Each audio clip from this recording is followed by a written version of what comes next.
having some really good luck so far today. And we'll see what we can find.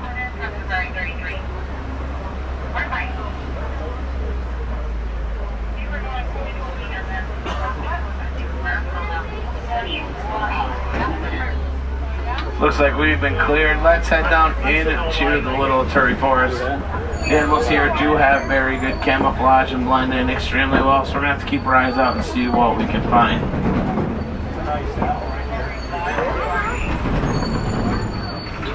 On the left are going to be the bongo. Bongo are known as the ghosts of the forest, very shy animals.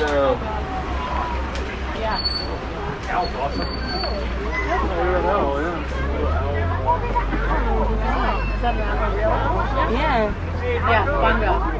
That's what got loose. He was running around the Roger Williams zoo. I don't know how it got out of its On the right is going to be the okapi, commonly mistaken member of the zebra family, but closest relative to a giraffe. On the left are going to be the greater kudu up on the hill there. One of the larger species of antelope here on the reserve, going to stand about 55 inches tall, measured from their shoulders.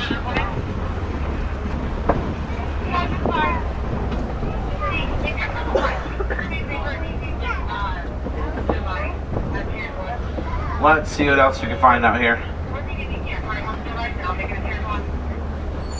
Let's see. On the left is a black rhino. Looks like there's one here a little bit closer on the left we'll stop and get a look at. Sightings like these of black rhinos are becoming less and less frequent in the world, though only about 5,000 of these animals left in the world. They're being poached for those horns, which some African cultures believe have a healing power in them. But those horns have no healing in them whatsoever. Those horns are made out of a protein called keratin, which is actually the same protein found in your fingernails and hair.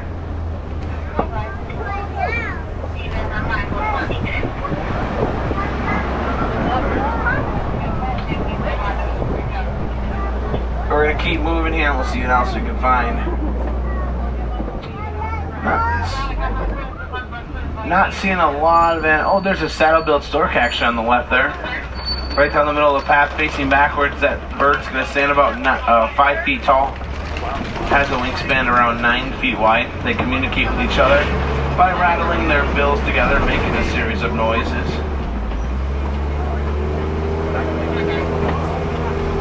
Now we're going to head up towards the Safi River. Try our luck out here.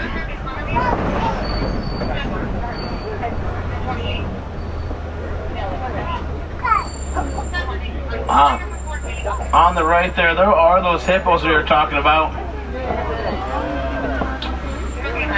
They're going to weigh about 5,500 pounds each. Can hold their breath underwater for 8 minutes at a time. Hippos have no known predators in the wild. There's only one threat to a hippo in the wild, and it's actually going to be a human.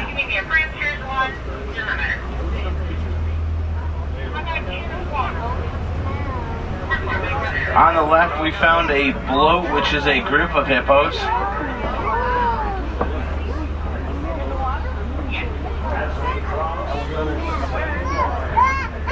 Now, does any... Oh, listen to this.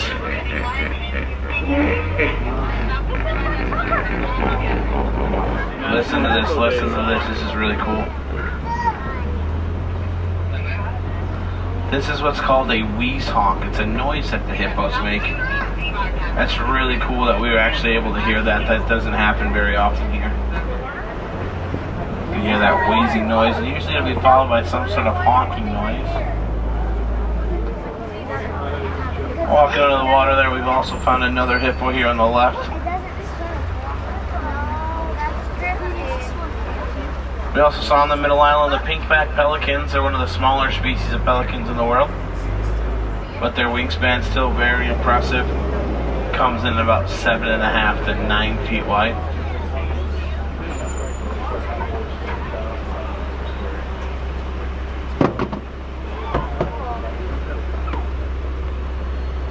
Looks like things are slowing down. There might be an issue up in the road ahead of us. So we might be slowing down here for a minute or two. But you know what they say, there's no rush in Africa.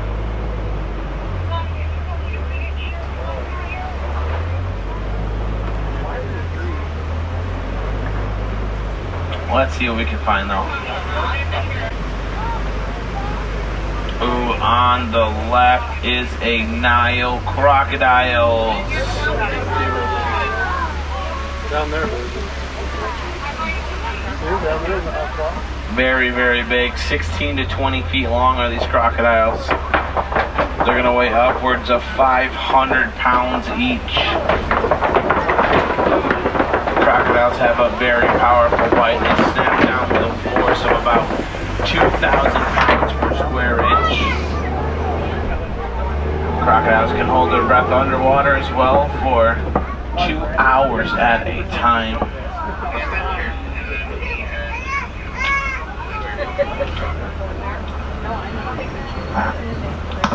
Now, we've been advised not to take any small paths off the side. They said stick to the main path.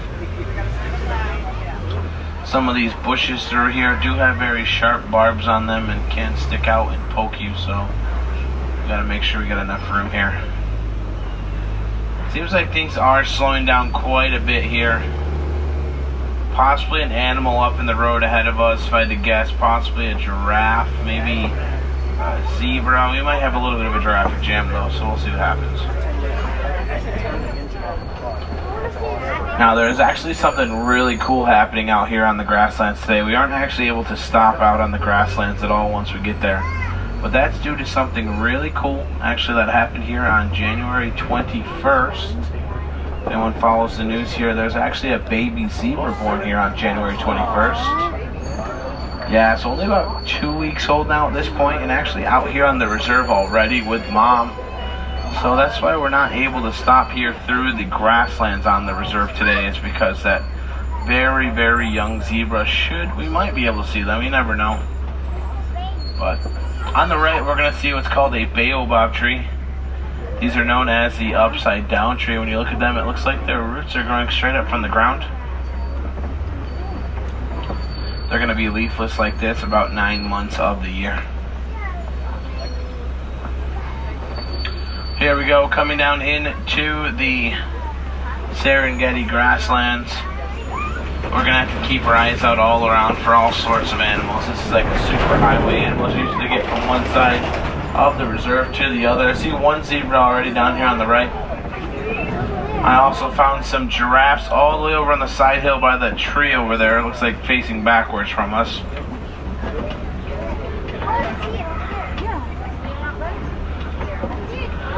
Now this is a mountain zebra. About 750 pounds they'll grow to. We can tell they're mountain zebras actually by looking at their neck. They actually have an extra flap of fur under their neck. It's called a dewlap. It's going to be used to actually help control their body temperatures. You see there, it looks kind of like a Adam's apple there on their body. There are those giraffes straight across. They're going to stand about 20 feet tall, which is why a group of giraffes is known as a tower. They're known as, these are the Maasai giraffes. You can tell just by looking at their spots already. They have those jagged edges on their spots, which look a lot like puzzle pieces.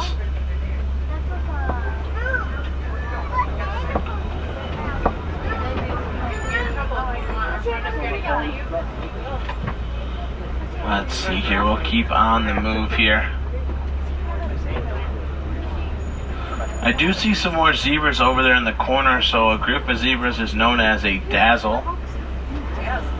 I'm assuming that's where we might find this young zebra hanging out today, is somewhere possibly over here in this corner.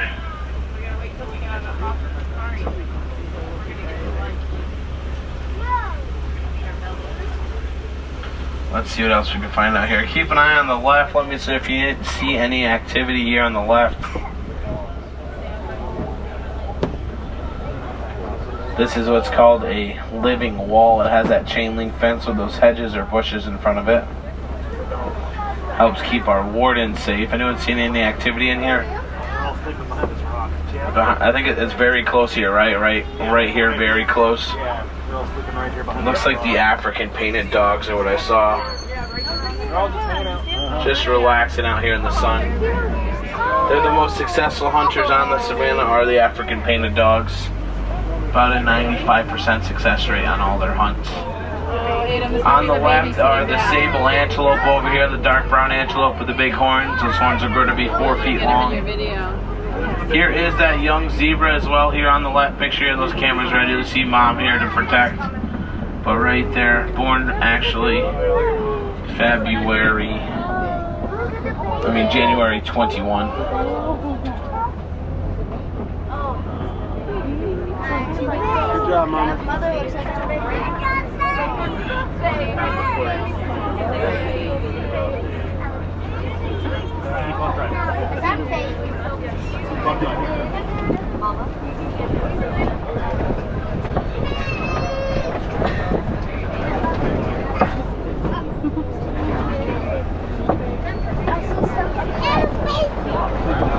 Now those were termite mounds there that we passed.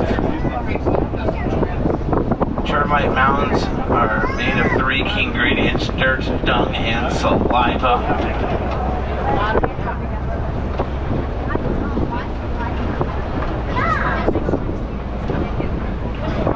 Let's see what else we can find down here. Here's those giraffes again on the left, a little bit closer for you guys to see. If you look up on the right, you'll also see some more, another tower up there, hanging out up there in the corner.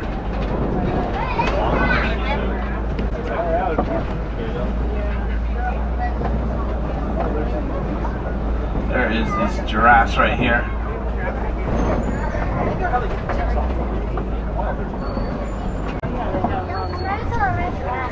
We also see on the right the white bearded wildebeest laying down in the middle. They're a migratory species that travel together in herds, usually looking for fresh food and water. In the middle are the springbok. They're the smaller ones. Their top speed's around 50 miles an hour, one of the 10 fastest land animals on the planet. In the back are the Ankole cattle, those cattle with the big horns on their head. Those horns will grow to be 4 to 6 feet long. And they're actually used as a currency in Africa to show how much wealth your family have, are those Ankole cattle.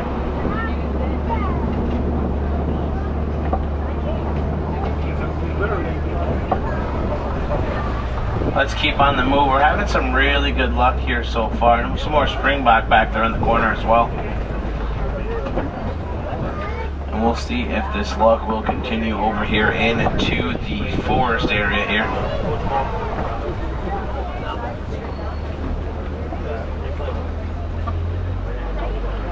Let's see, there's been some damage here actually to these trees, it looks like. Possibly a stampede of larger animals, like these elephants here on the right, it looks like. That is actually an African elephant there on the right. Very, very big. Very large ears there, what they use to help keep themselves cool. They'll flap them back and forth, making an air current to keep them cool.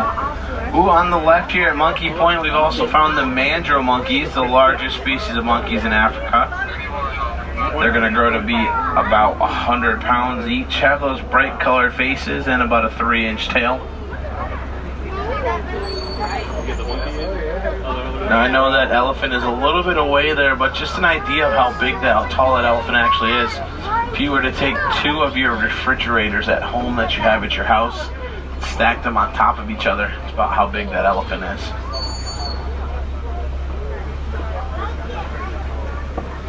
Now these forests are home to a bunch of wonderful animals like the elephants and the mandrills. However, the forests here in Africa are actually becoming endangered. They're being mined for a mineral that's called coltan. Coltan's a mineral found in everyday electronics like cell phones, cameras, computers, laptops, tablets, things like that. The good thing about coltan though is that it doesn't go bad. It actually can be reused and put into more devices. So one way you can help all these animals in their environment is by just recycling your used electronics.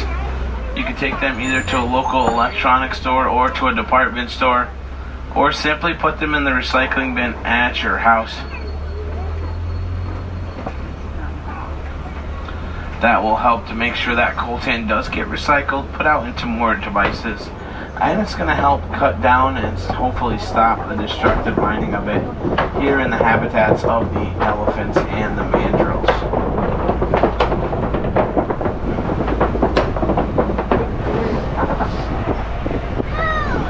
Let's keep on the move. We're going to try and find some more elephants out here. We'll see what we can find. Looks like as we come down around the corner in these clay pits, I do see some tusk marks here on the bottom left and on the right clay here. Possibly some more elephants have been through here recently. They like to come and break that red clay up. They'll actually eat it. It's going to contain several vitamins and minerals, which are actually necessary for their diet. Looks like there is another elephant up here and a couple elephants here on the left. And a young elephant actually here on the left as well.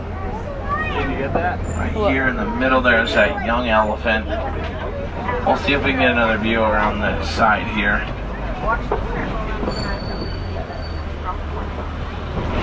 Elephants are oftentimes found eating, on average an elephant can eat anywhere between 300 to 500 pounds of food a day.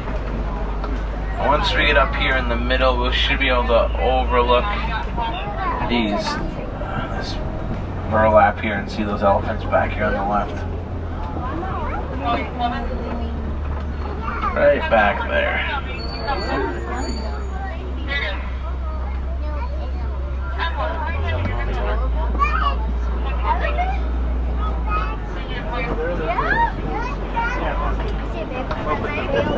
Now if you're wondering why that burlap is up there, that's actually for that baby zebra.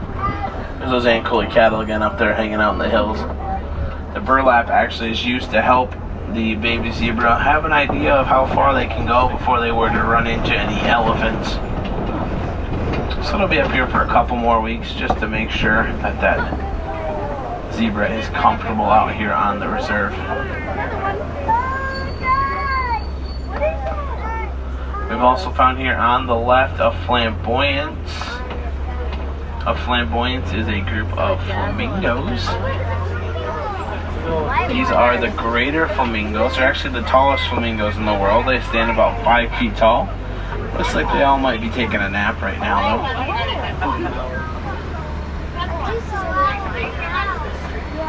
They're the lightest shade pink of any flamingo in the world as well. And if you look at that middle island, you're going to notice it actually looks pretty familiar. The island shape itself is in fact a hidden Mickey right there, right here in the middle of the safaris.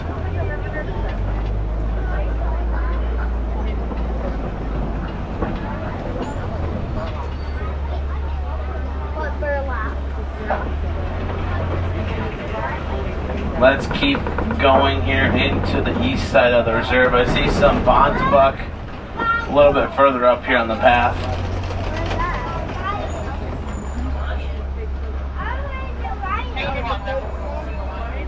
I also see here actually some pretty large mud pits on the left. These are going to get used a lot by animals like the white rhinos. They come and roll around in the mud. They use it actually as a way to help keep their skin nice and cool and to prevent it from getting sunburned. We'll keep an eye out for them. They're very large animals. They're going to weigh about 5,000 pounds each.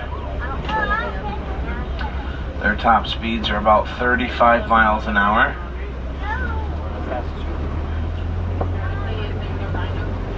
Let's see what, ooh, on the right here, there are those rhinos. A group of rhinos is called a crash. It looks like they're either just coming down or just leaving the mud here.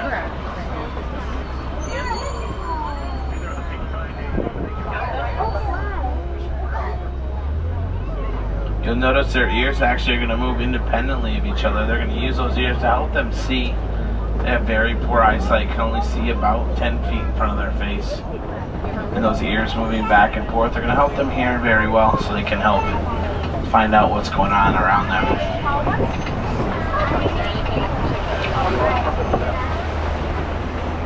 Coming up on the left is that bondsbuck I was talking about. It's going to be the small antelope. There's a cheetah up there on the left actually. Laying down right there in the front, taking a rest.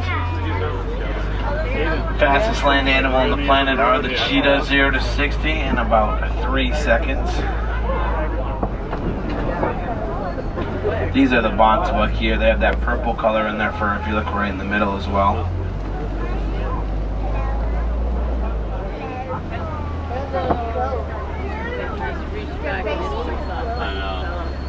Cheetahs are also the only cats in the world with non-retractable claws, and the largest cats in the world that can still purr.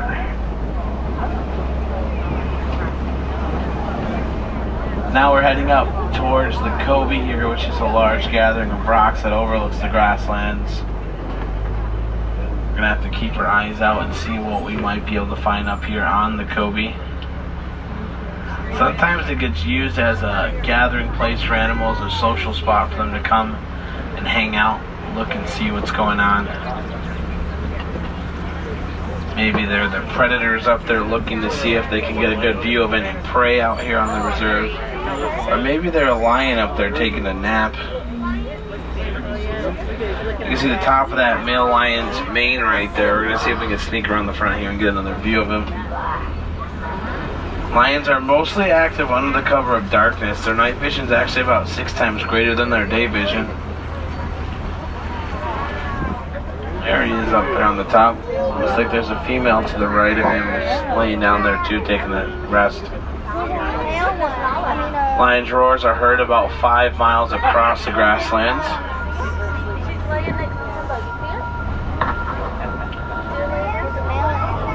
The female is just completely asleep there.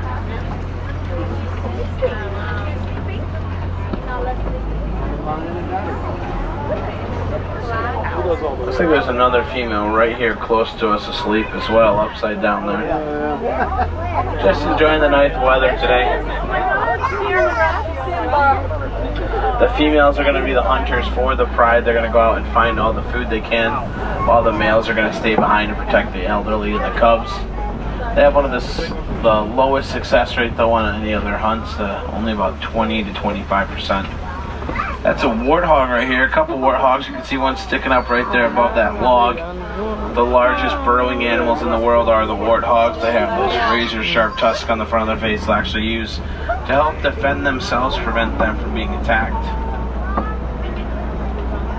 A couple more white rhinos over here on the right hanging out today. Looks like 2 more over here.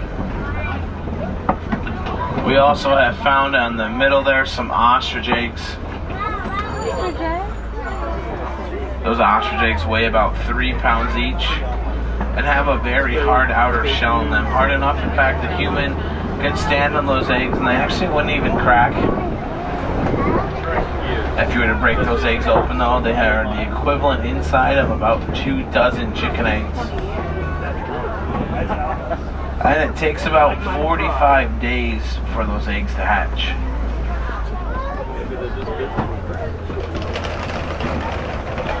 Now we're entering into the Magadi Glen, which is one of the newest sections here on the reserve. I haven't seen a lot of animals migrate over here just yet, which is not surprising because it is still fairly new. There's lots of luscious green lands, lots of hills and forests in this area. So we're going to have to look pretty hard to see if we can find any animals hanging out.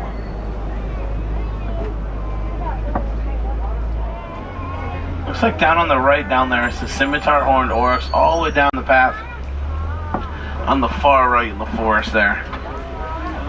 It's got those big horns on its head that resemble that of a scimitar blade found in the Middle East. Those animals are mostly found in northern Africa in the deserts. Their body temperatures reach up to about 115 degrees Fahrenheit and they can go 9 months at a time without any water. Now, since 1995, when the Disney Conservation Fund was started, Disney, with the help of all of our friends here at Animal Kingdom, has actually been able to donate around $86 million to 2,000 different conservation groups all around the world that deal not only with the conservation of animals, but also their habitats. Now, if you would like to help and become a conservation hero today, you can do that right here at the park by visiting any merchandise or food and beverage location. Simply ask them to round your purchase up to the nearest dollar or select any other amount you would like, And while you're in the park today, Disney's going to match dollar for dollar, penny for penny, any amount donated to the Conservation Fund. If we have any wilderness explorers with us looking to earn their Safari Merit Badge, you've been traveling on the Simba 1, SIMBA1. Page 15 of your Wilderness Explorer Handbook is the Safari Badge. I'm going to ask you for the name of the truck you rode on, your favorite animal, and a couple other questions. Now here on the reserve, though, we don't like to say goodbye. That is far too sad and far too final. So instead, we're going to leave you with Kwaharini, which means to go well.